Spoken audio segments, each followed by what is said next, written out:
Anak, huwag mo na akong alalahanin ha. Kaya ko naman ang sarili ko. Yan ang madalas na marinig ni Eman mula sa kanyang inang si Aling Carmen. Ngunit sa tuwing bibitawan nito ang mga salitang iyon, kasunod naman ay ang malalim na buntong hininga, ang mapupulang mata at ang katahimikang tila nagsusumikaw ng paghingi ng awa. Lumaki sa Eman na silang dalawa lamang ng kanyang inang magkasama.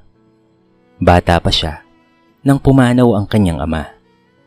Kaya si Aling Carmen ang nagsumikap na buhayin siya. Naglabada ito na masukan bilang kasambahay at kung minsan ay nangutang upang may raos lamang ang kanilang pang-araw-araw na pangangailangan. Dahil dito, nangako si Eman sa kanyang sarili na hindi niya pababayaan ang kanyang ina habang siya'y nabubuhay. Nang pakasalan niya si Andrea, umaasa siyang magiging masaya ang kanilang pamilya. Isang mabait, masipag at mapagmahal na babae si Andrea. Tinanggap niya si Aling Carmen na para bang sarili niyang ina. Kahit kapos sila sa pera, sinisikap niyang mapagsilbihan ito ng maayos. Sa umpisa, tila maayos naman ang lahat. Kapag kaharap si Eman, napakabait ni Aling Carmen. Andrea, salamat anak ha. Ang sarap ng niluto mo. Ngingiti lamang si Andrea. Ngunit kapag umaalis na si Eman papuntang trabaho, biglang nag-iiba ang ihip ng hangin. Akala mo naman masarap ang luto mo. Malamig na sabi ni Aling Carmen habang inilalapag ang kutsara. Kung hindi lang dahil sa anak ko, hindi kita tatanggapin dito. Napayuko na lamang si Andrea. Hindi iyon ang unang pagkakataon. Halos araw-araw ay may masasakit na salitang ibinabato sa kanya. Minsan ay pinupuna ang kanyang pananamit. Minsan naman ay ang paraan ng kanyang paglilinis ng bahay. Kahit anong gawin niya, ay tila laging may mali. Mas pinipili na lamang niyang manahimik.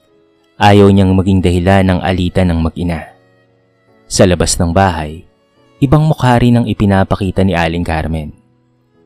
Napakabait ng manugang ko. Nakangiting kwento niya sa mga kapitbahay. Ngunit kapag nakatalikod na si Andrea, sa kanya ito sisiraan. Nako, tamad yung batang yan. Mabait lang kapag kaharap ang asawa. Unti-unting kumalat ang mga chismis sa kanilang lugar. May mga kapitbahay na nagsimulang iba ang tingin kay Andrea, kahit wala naman itong ginagawang masama. Hindi yon alam ni Eman. Sa paningin niya, ang kanyang ina ay isang mapagpakumbabang byuda na ayaw maging pabigat sa anak. Madalas pa nga itong magkunwaring tumatanggi kapag inaabutan ng pera. Wag na anak, baka kapusin kayo. Ngunit kapag ibinulsa na ni Emma ng pera, tatahimik si Aling Carmen. Mapapabuntong hininga at titingin sa malayo. Hindi kinakaya ni Emma ng ganoong eksena. Sige na po nay, gamitin niyo na po muna ito. Maya-maya ngingiti na si Aling Carmen. Salamat anak ha, napakabait mo talaga. Hindi napapansin ni Emma na sa bawat perang ibinibigay niya ay lalong nababawasan ang ipon nilang mag-asawa. Hindi rin niya nakikita ang pag-aalala sa mukha ni Andrea sa tuwing binubuksan nito ang pitaka nilang halos wala ng laman. Isang gabi, nadatnan ni Andrea ang kanyang asawa na pagod sa kakakayod. Tahimik niya itong minasahe sa balikat. Pagod ka na naman, Han? Mahina niyang sabi. Ngumiti si Eman. Okay lang, para sa atin ito. Napaluwa si Andrea. Kung alam lang sana ni Eman ang lahat ng kanyang tinitiis, marahil hindi na siya mag-iisa sa pagdadala ng sakit. Ngunit sa gabing iyon, pinili niyang ikubling muli ang katotohanan. Sapagkat para sa kanya, mas mabuting siya na lamang ang masaktan kaysa masira ang pagmamahala ng mag-ina. Hindi niya alam na ang katahimikang iyon ang siyang unti-unting sisira sa kanilang tahanan. Mula nang magsama-sama sila sa isang bahay, naging pang-araw-araw na lamang kay Andrea ang lunukin ng bawat masasakit na salitang ibinabato ni Aling Carmen. Tuwing umaalis si Eman papasok sa trabaho, tila kasabay rin itong nawawala ang mabait at mahinhing biyanan na ipinapakita nito sa harapan ng anak. Bilisan mo ang pagkilos mo. Maghapon ka na ngang nasa bahay. Wala ka pang maayos na nagagawa. Sigaw ni Aling Carmen, isang umaga habang nagwawalis si Andrea. Tahimik lamang siyang yumuko. Ayaw niyang sumagot. Alam niyang anumang sabihin niya ay lalo lamang lalaki ang gulo. Ngunit tila iyon mismo ang ikinagalit ni Aling Carmen. Aba, marunong ka pang magtampo ha? Akala mo naman ikaw ang bumubuhay sa anak ko. Napapikit na lamang si Andrea habang pinipigilan ang pagpatak ng kanyang mga luha. Lingid sa kaalaman ng matanda, nagtatrabaho rin siya online bilang isang virtual assistant. Ang halos kalahati ng kanyang kinikita ay binibigay niya kay Eman upang makatulong sa gastusin ng pamilya. Ngunit hindi yon ipinagsasabi ni Eman sa kanyang ina dahil nais nilang iwasan ang inggit at mga panunumbat. Isang hapon, nagulat si Andrea na may kumatok sa kanilang bahay. Nariyan ba si Aling Carmen? Tanong ng isang kapitbahay. Opo, bakit po? Pakisabi naman, bayaran na niya ang hiniram niyang 5,000. Mahigit 2 buwan na kasi. Nanlaki ang mga mata ni Andrea. Hindi niya alam ang sinasabing utang. Paglabas ni Aling Carmen, mabilis nitong hinila ang kapitbahay sa may gate. Huwag kang ang maingay. Papayaran kita kapag nagbigay na sa akin ng pera ang anak ko. Hindi na narinig pa ni Andrea ang sumunod nilang usapan. Kinagabihan, habang naghahapunan sila, biglang nagsalita si Aling Carmen. Anak, nakakahiyaman sabihin pero may kulang kasi ako sa gamot. Agad na napatingin sa Eman. Magkano po ba yun, Nay? Kahit 3,000 lang muna, anak. Hindi na nagdalawang isip pa si Eman. Sige po, Nay. Bibigyan ko po kayo. Napansin ni Andrea na halos wala nang matirang pambayad nila sa kuryente. Ngunit pinili niyang manahimik. Ayaw niyang isipin ni Eman na pinagdadamutan niya ang ina ng kanyang asawa. Makalipas ang ilang araw, muling may kumatok. Sa pagkakataong iyon, ay 2 na ang naniningil. Pareho nilang sinasabing umutang si Aling Carmen. Dahil doon ay mas lalong nagtaka si Andrea. Kung para sa gamot ng hinihinging pera kay Eman, bakit tila dumarami pa ang kanyang mga utang? Samantala, sa kabilang kanto, nakaupo si Aling Carmen kasama ang ilang kapitbahay. Nako, kawawa talaga ang anak ko. Malungkot niyang kwento. Simula nang mag-asawa, kontrolado na siya ng kanyang asawa. Kahit gusto kong tulungan, pinagdadamutan ako. Nagkatinginan ng mga nakikinig. Talaga ba? Akala namin mabait si Andrea. Napailing si Aling Carmen na tila ba nasasaktan. Sa harapan niyo lang yun mabait, pero ang totoo hindi talaga. Nagpatuloy ang kwentuhan hanggang sa tuluyan nang kumalat ang kismis sa buong barangay. Habang si Andrea ay patuloy na inaalagaan ng biyanan, sa labas naman ng bahay ay unti-unti nang nasisira ang kanyang pangalan. Nang gabing iyon, hindi na napigilan pa ni Andrea ang sarili. Eman? Mahina niyang tawag. Lagi na lang akong pinapagalitan ni nanay. Pakiramdam ko, galit na galit siya sa akin. Huminga ng malalim si Eman bago hinawakan ng kamay ng kanyang asawa. Pasensya ka na, mahala. Alam mo naman si nanay, matanda na kasi. Baka dala lang ng edad at ng mga pinagdadaanan niya. Napayuko si Andrea. Gusto pa sana niyang sabihin ang patungkol sa mga utang at paninira ng biyanan. Ngunit nang makita niya ang pagod sa mukha ng kanyang mister, pinili na lamang niyang manahimik. Hindi niya alam na ang bawat pananahimik niya ay lalo lamang palang magpapalakas sa loob ni Aling Carmen na ipagpatuloy ang kanyang mga kasinungalingan. At habang lumilipas ang mga araw, unti-unti nang nahuhulog si Eman sa bitag ni guilt trip ng kanyang ina. Isang bitag na malapit ng sumira, hindi lamang sa kanyang tiwala, kung hindi pati na rin sa pamilyang ipinangako niyang puprotektahan. Lumipas ang ilang buwan, ngunit sa halip na gumaan ang kanilang buhay, mas lalo pang bumigat. Halos gabi-gabi nang nag-overtime sa Eman. Minsan ay tumatanggap pa siya ng sideline tuwing araw ng pahinga upang madagdagan lamang ang kanilang kita. Pangarap niya kasing makapag-ipon para balang araw ay magkaroon sila ni Andrea ng sariling bahay. Ngunit sa tuwing bubuksan niya ang kanilang alkansya, tila laging nauubos ang kanilang ipon. Naku anak, pasensya ka na ha? Malungkot na sabi ni Aling Carmen isang gabi. Bigla na naman akong inatake ng rayuma eh. Napabili tuloy ako ng gamot. Walang pag-aalinlangan na inilabas na Eman ang natitira niyang pera. Mas importante po ang kalusugan niyo, Nay. Ito po, ipangdagdag niyo po. Tahimik lang na nakatingin si Andrea. Alam niyang hindi yon ang buong katotohanan. Ngunit wala siyang lakas ng loob na magsalita. Kinabukasan, habang namamalengke siya, narinig niya ang bulungan ng dalawang tindera. Siya ba yung manugang ni Aling Carmen? Oo, kawawa raw ang biyanan niya. Hindi raw pinapakain ng maayos. Dahil doon ay parang pinuusan ng malamig na tubig si Andrea. Hindi niya magawang lumingon. Ramdam niyang siya ang pinag-uusapan. Pag-uwi niya ng bahay, nadatnan niyang masayang nakikipagkwentuhan si Aling Carmen sa isang kapitbahay.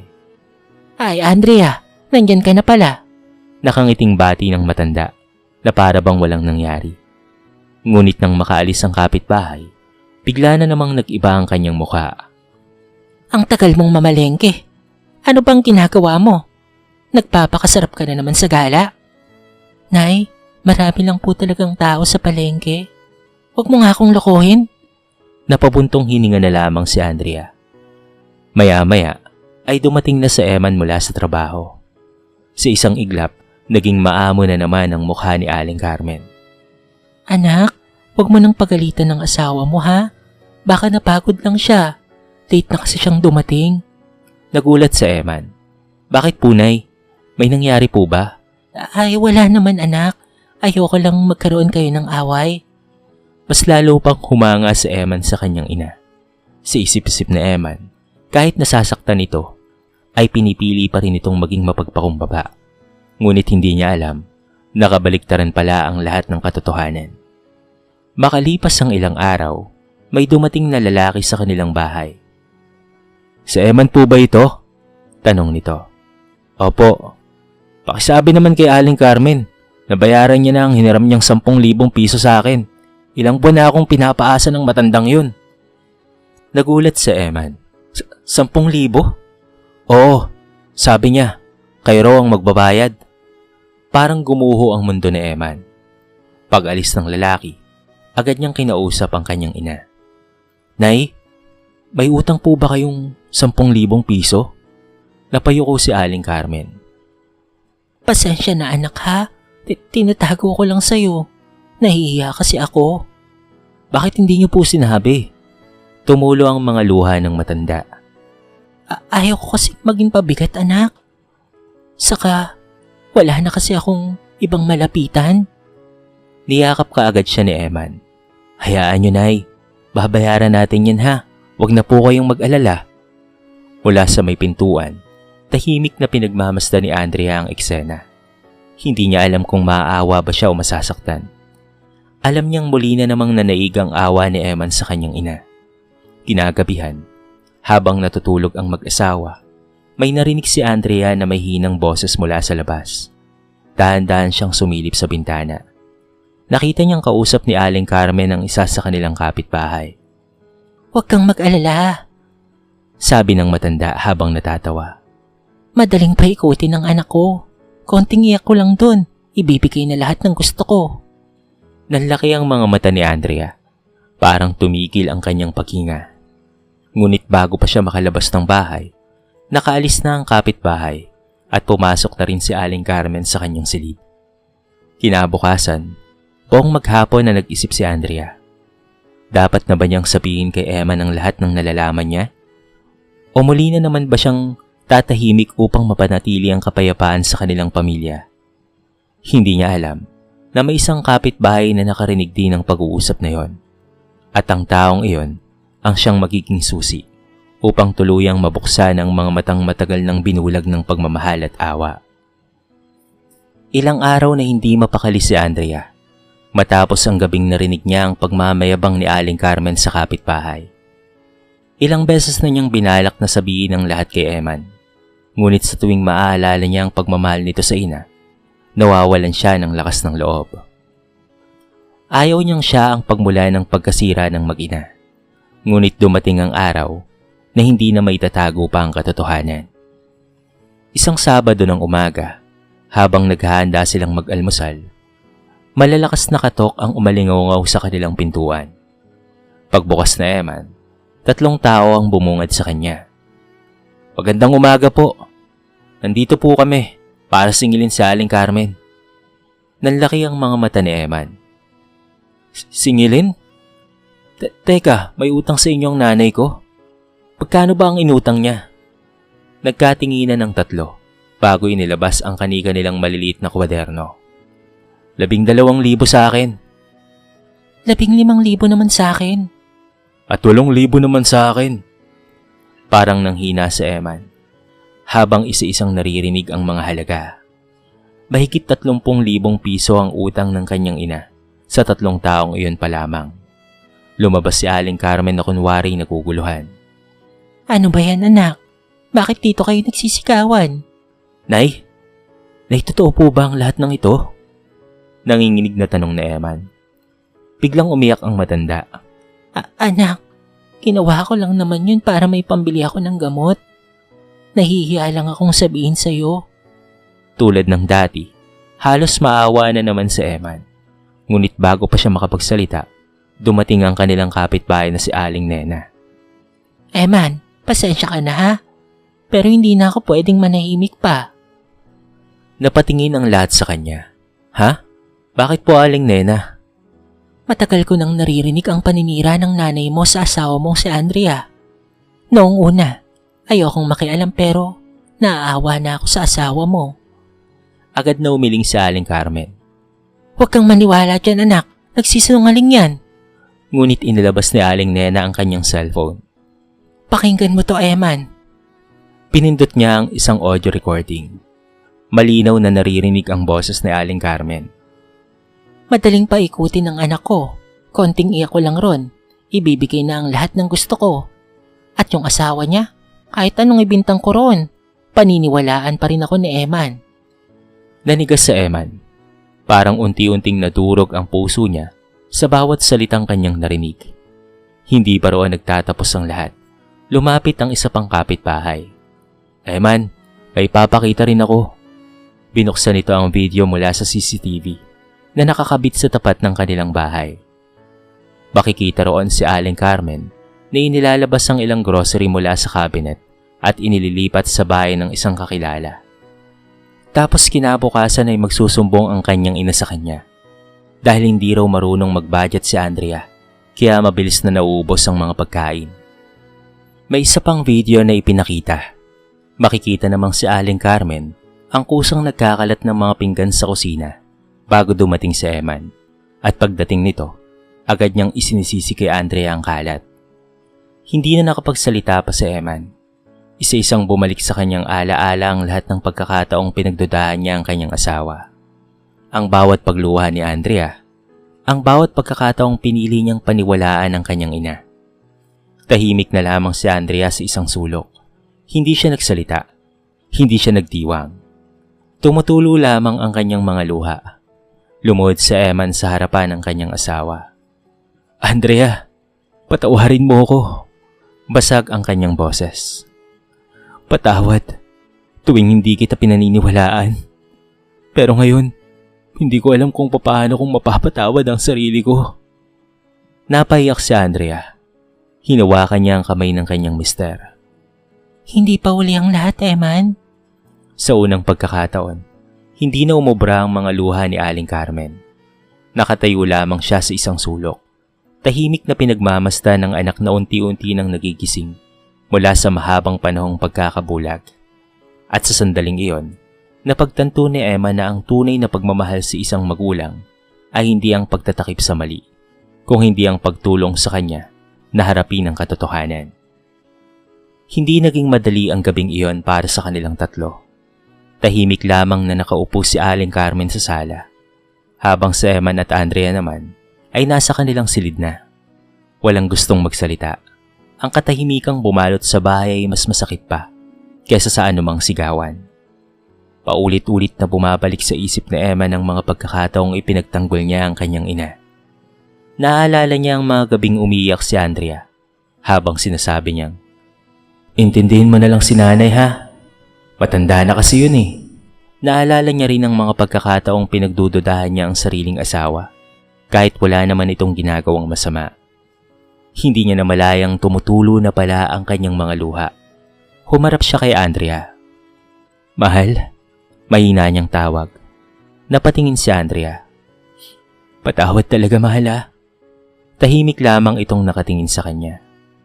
"Hindi kita prinotektahan nung ikaw ang nangangailangan sa akin. Bilang asawa, nangako akong ikaw ang kakampi ko sa hirap at ginhawa. Pero ilang beses kitang iniwang lumaban ng mag-isa." Unti-unting napaluha si Andrea. Hindi ko hiniling na piliin mo ako kaysa sa nanay mo, Eman. Ang gusto ko lang noon, pakinggan mo rin sana ako. Parang sinaksak ang puso ni Eman sa kanyang narinig. "Yan ang pinakamalaking kong pagkakamali, mahal." Lumapit siya at maigpit na niyakap ang kanyang asawa. "Simula ngayon, hindi na kita hayaang masaktang mag-isa." Kinabukasan, tinipon ni Eman at Andrea si Aling Carmen sa sala. Tahimik ang matanda. Bagya pa ring namumugto ang mga mata nito. Ngunit wala na ang dating kumpiyansang nakikita sa kanyang mukha. "Nay," mahinaong umpisa ni Eman. "Mahal na mahal pa rin po kita, Nay. At hindi po magbabago yon." Napayuko si Aling Carmen. "Pero hindi po ibig sabihin noon na tama ang lahat ng ginawa ninyo." Tahimik pa rin ang matanda. "Alam mo ba, kung ilang beses kong nasaktan ang asawa ko dahil sa mga kasinungalingan nyo? Ilang beses ko siyang pinagdudahan dahil naniwala ako sa mga luha at kwento mo." Biglang umiyak si Aling Carmen. Anak, natakot lang ako mawala ka sa akin. "Nay," sagot na Eman habang pinipigilan ang sariling maiyak. "Wala namang nag-aagaw sa akin. Ang nangyari, ikaw mismo ang nagtulak sa akin palayo dahil sa mga ginawa mo." Natahimik ang buong sala. Ang pagmamahal ng isang ina ay hindi dapat ginagamit para manipulahin ng sariling anak. At ang pag-iyak ay hindi lisensya para magsinungaling, Nay. Napahagulgol si Aling Carmen.